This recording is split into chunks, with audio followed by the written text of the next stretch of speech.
అలంబసుడు సామాన్యమైనటువంటి దానవుడు కాడు, చాలా భయంకరమైనటువంటి యుద్ధం చేస్తాడు. ఇంద్రజాల విద్య యందు ఆరితేరినవాడు. ఈయన ఇరావంతుడు, ఆయన కూడా ఇంద్రజాల విద్య యందు ఆరితేరినవాడు. ఎందుకంటే ఐరావత వంశంలో వచ్చాడు కదూ, తల్లి నాగకాంత ఉలూచి కదూ, అందుకే అనేకమైనటువంటి మాయలు సృజించగలడు. ఆయనతో యుద్ధం చెయ్యాలి అంటే ఒక్క అలంబసుడు వినా అన్యులకు సాధ్యం కాదని దుర్యోధనుడు అలంబసుడిని పంపించాడు. పంపిస్తే ఇరావంతుడు ఎంత గొప్ప ఆశ్విక దళంతో వచ్చాడో, అలంబసుడు కూడా తన యొక్క మాయాశక్తి చేత అన్ని గుర్రాల్ని సృష్టించాడు. ఈ ఆశ్విక దళంతో పోరాడడంలో ఇరావంతుని యొక్క అశ్వబలం అంతా కూడా నశించిపోయింది. నశించిపోయిన తర్వాత రథాన్ని కొట్టాడు. కింద పడిపోయినటువంటి ఇరావంతుడు ఊంచుకుని ఎగిరి ఆకాశంలోకి చేరి అనేక రూపములను పొంది యుద్ధం చేద్దామని ఆదిశేషుని యొక్క అంశని పొందాడు. తాను పెద్ద నాగస్వరూపాన్ని పొంది తన సంకల్పం చేత అనేక మంది నాగుల్ని సృష్టించాడు.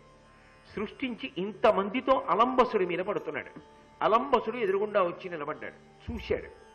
చూసి అమ్మో వీడు సామాన్యుడు కాడు, ఇలా విడిచిపెడితే చాలా ప్రమాదాన్ని తీసుకొచ్చేటట్టుగా ఉన్నాడని చెప్పి వెంటనే ఇన్ని నాగుల్ని సాక్షాత్తు ఆదిశేషుని యొక్క అంశతో నిలబడ్డాడా అన్నట్టుగా నిలబడినటువంటి ఈ పిల్లవాణ్ణి మట్టు పెట్టాలి అంటే గరుత్మంత శక్తి వినా ప్రయోజనం లేదని తాను ఇంద్రజాలంతో గరుత్మంత స్వరూపాన్ని పొంది అనేకమైన గరుడములను సృష్టించాడు.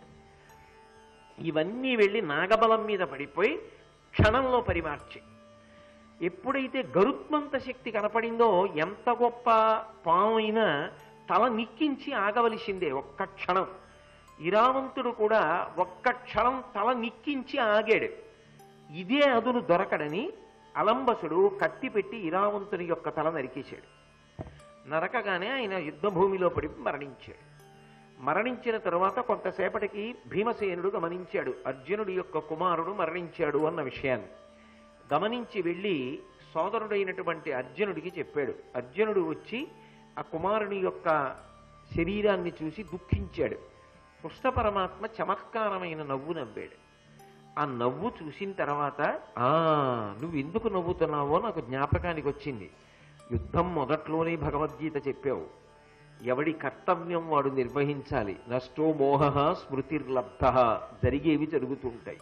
మన కర్తవ్యాన్ని నిర్వహించడంలో వైముఖ్యం పొందకూడదు. పద కృష్ణ యుద్ధం చేస్తానని యుద్ధంలో ఉత్సాహం పొంది వెళ్ళిపోయాడు. ఇప్పుడు మీకేం అర్థమైంది? ఇందులో ఉలూచి యొక్క శీల వైభవం ప్రకాశిస్తోంది వెనకాతల. ఆమె కోరి కోరి అర్జునుణ్ణి భర్తగా స్వీకరించింది. ఆమె ఆయనతో గడిపినది ఒక్క రాత్రి. దాని వలన సద్యోగర్భంలో కుమారుణ్ణి కంది. ఆమె భర్తగారితో కలిసి నేను మీ అంతఃపురానికి వస్తానని అడగలేదు, నేను రాణివాసం చేస్తాను అని అడగలేదు. ఎన్నడూ అర్జునుడి దగ్గరికి వెళ్ళిపోయే ప్రయత్నం చేయలేదు. కుమారుణ్ణి పెంచుకుంటూ పరమతృప్తితో జీవనం చేసేసింది.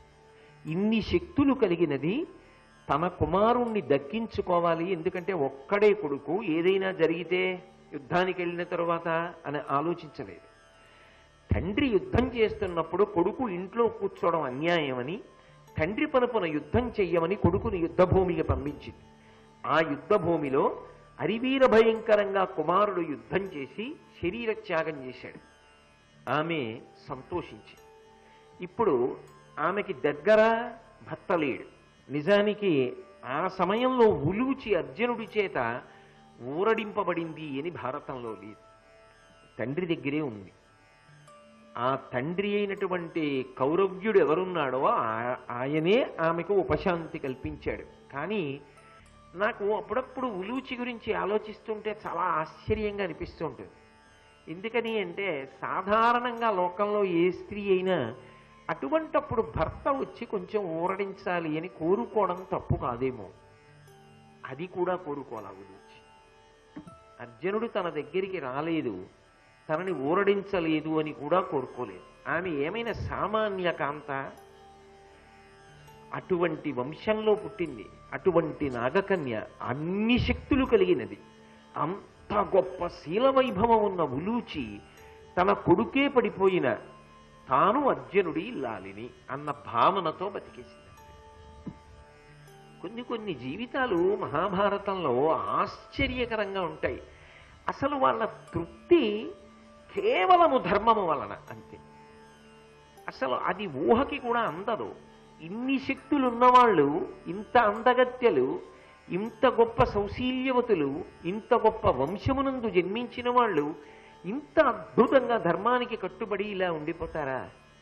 ఇంత గొప్ప గొప్ప వ్యక్తుల అందున వాళ్ళేమి పురుషులు కూడా కాదు, స్త్రీమూర్తులలో ఇంతంత వైభవం ఉన్నవాళ్ళు, ఇంత ధర్మనిష్ట ఉన్నవాళ్ళు, ఇంత తృప్తిగా జీవనం చేసిన వాళ్ళు మహాభారతంలో కనపడుతుంటే ఒక్కొక్కసారి అనిపిస్తుంది పురుషుల కన్నా స్త్రీలు అగ్రస్థానంలో నిలబడ్డారేమో అనిపిస్తుంటుంది. కుంతీదేవిది విన్నప్పుడు అనిపించలా? గాంధారి గురించి విన్నప్పుడు అనిపించలా? ఉలూచి గురించి ఆలోచన చేస్తున్నప్పుడు అనిపించలా? కానీ చిత్రం ఏమిటో తెలుసా? ఉలూచి గురించి ఒక క్రమంలో వెంటనే భారతంలో కనపడదు. కానీ మీరు ఏరుకోవాలి. ఒక ముత్యాల హారం కట్టాలి అనుకున్నారనుకోండి, ముత్యాలు ఏరి తెచ్చుకోవాలి. ఏరి తెచ్చుకొని హారం కట్టుకుని మెడలో వేసుకున్నారనుకోండి, అప్పుడు వేసుకున్న వాడికి శోభ. అంతేకాని ముత్యాలు ఎక్కడ ఏరతానండి, దండ ఎక్కడ కడతానండి అంటే శోభ ఎక్కడి నుంచి వస్తుంది? మహాభారతం 18 పర్వాలు వెతికితే ఒక్క 2 పర్వాలలో ప్రత్యక్ష ప్రమేయంతో, 3వ పర్వంలో పరోక్ష ప్రమేయంతో ఒక్కసారి వెలుగుతుందంతే ఉలూచి. కానీ ఆవిడ ఒక గొప్ప మెరుపు తీగ. అటువంటి ఉలూచి గురించి స్మరించడం చిత్రంగానే ఉంటుంది. బహుశः మహాభారతంలో ఆవిడ కనపడడం కూడా అలాగే కనపడుతుంది. ఎందుకంటే దేవతా సర్పములు బురదపావుల్లా కనపడవు. ఏదో అకస్మాత్తుగా మీరు ఏ తెల్లవారుజామున 3 గంటలకో చీకట్లో పెడుతున్నారనుకోండి, శ్వేతనాగులను ఉంటాయి, తెల్లగా ఉంటాయి. ఆ తెల్లగా ఉన్న శ్వేతనాగు వెళ్ళిపోతుంటే స్పష్టంగా తెలిసిపోతుంది శ్వేతనాగెడుతోందని. అది ఆ శ్వేతనాగు జర్ పరిగెత్తుకెళ్ళిపోతుంది. ఇక కనపడదు. దాన్ని అసలు అలా చూడడానికి కూడా ఉండదు, దాటిపోతుంది. అలా వెళ్ళిపోయిన శ్వేతనాగు మళ్ళీ మీరు చూస్తానంటే కనపడదు. దాన్ని పట్టుకుందామన్నా దొరకదు. శ్వేతనాగు కనపడాలని కాలమునందు వెతికిన వాడికి 2 మాటలు కనపడినట్టు 18 పర్వాలు వెతికిన వాడికి 2 మాటలు కనపడదు. వినేటప్పుడు కూడా అలా విన్నప్పుడు ఆ ఉలూచి గొప్పతనం వింటుంటే అసలు ఆవిడ తళుక్కుమని కళ్ళ ముందు మెరిసిందనుకోండి, అబ్బా ఇంత గొప్ప గుణములా అనిపిస్తుంది. కాబట్టి అటువంటి ఉలూచి నాగలోకంలోనే తండ్రి అయినటువంటి కౌరవ్యుని దగ్గరే ఉన్నది అని నేను చెప్పవలసి ఉంటుంది మహాభారతాన్ని అనుసరించి. ఉలూచి దగ్గర మొదలైతే ఇలా పైకెక్కిన తర్వాత చిత్రాంగద వస్తుంది. మళ్ళీ చిత్రాంగద దగ్గర నుంచి దిగితే బభ్రువాహనుడు వస్తాడు. మళ్ళీ ఈ బభ్రువాహనుడి దగ్గర కథ పూర్తి అయిపోవాలి కదా. చిత్రాంగద యొక్క కుమారుడు బభ్రువాహనుడు అన్న దగ్గర పూర్తి అవ్వాలి కదా. చాలా చమత్కారంగా మళ్ళీ కింద గీత ఉలూచి దగ్గర కలుస్తుంది. కలిస్తే అది త్రికోణం అవుతుంది. త్రికోణం గొప్ప శుభదర్శనం. ఎందుచేత అంటే శ్రీచక్రంలో శివ సంబంధంగా, శక్తి సంబంధంగా త్రికోణములు ఉంటాయి. ఆ త్రికోణములు చాలా చాలా శక్తివంతములు. దాని దర్శనమే గొప్పది. మహాభారతంలో బభ్రువాహనుడి గురించి చెప్పాలి అంటే ఉలూచి దగ్గర బయలుదేరి చిత్రాంగన దగ్గరికి వెళ్ళి బభ్రువాహనుడి దగ్గరికి వచ్చి మళ్ళీ ఉలూచి దగ్గరికి వస్తే అదో త్రికోణం కింద పూర్తవుతుంది. అదొక శక్తి కోణం, అదొక శివ కోణం. అప్పుడు మీరు శ్రీచక్రంలో ఒక కోణాన్ని దర్శనం చేసినట్టే. అదొక పరమాద్భుతమైన విశేషం. మహాభారతంలో అంత అద్భుతంగా తిరిగింది ఆ కథ. అలా మరి ఎలా తిప్పారో. కానీ శ్వేతనాగు దర్శనం ఎలా జరుగుతుందని మహాభారతంలో నేను చెప్పానో అలా ఇది కూడా మీరు కథని అలా పరిశీలిస్తే అటువంటి కోణం ఏర్పడుతుంది. మొట్టమొదటి ఉలూచి దగ్గరికి వెళ్ళి చిత్రాంగద దగ్గరికి వచ్చి బభ్రువాహనుడు పుట్టడం దగ్గర ఆగాను. మళ్ళీ బభ్రువాహనుడు ఎక్కడ పూర్తవ్వాలి? మళ్ళీ ఉలూచి దగ్గర కలవాలి. కలిస్తే ఆ త్రికోణం శక్తివంతమై, శక్తి సంబంధం శివ సంబంధమై, మంగళప్రదమై అది విన్న వాళ్ళకి ఒక గొప్ప అనుగ్రహాన్ని కటాక్షించగలుగుతుంది.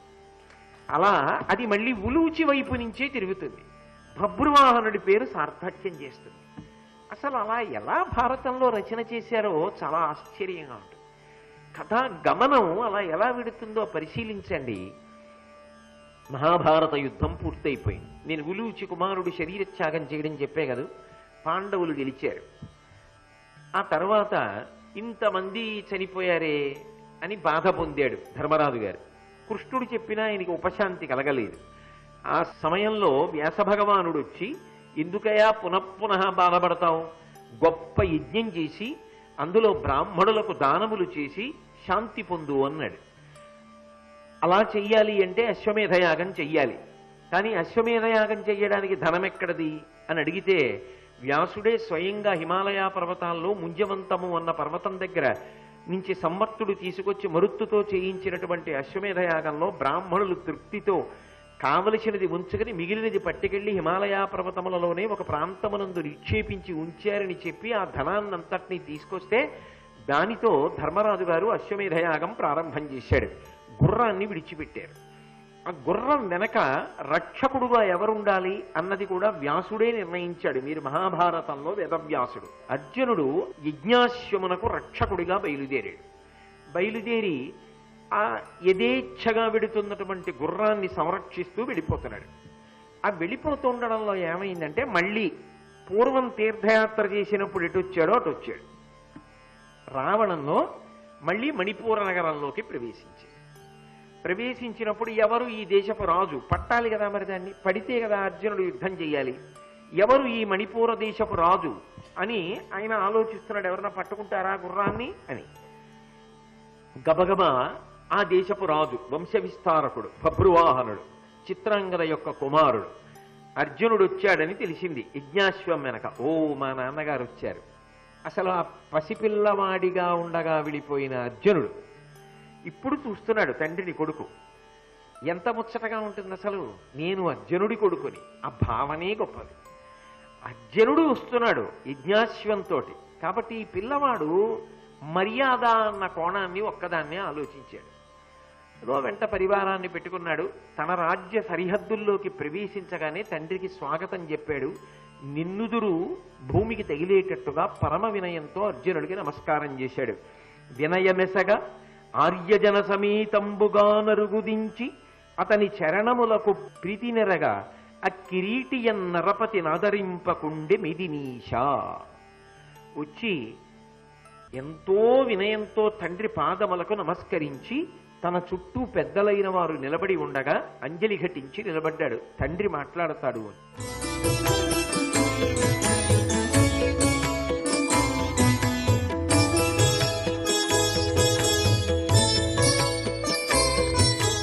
సర్వం శ్రీ ఉమామహేశ్వర పరబ్రహ్మార్పణ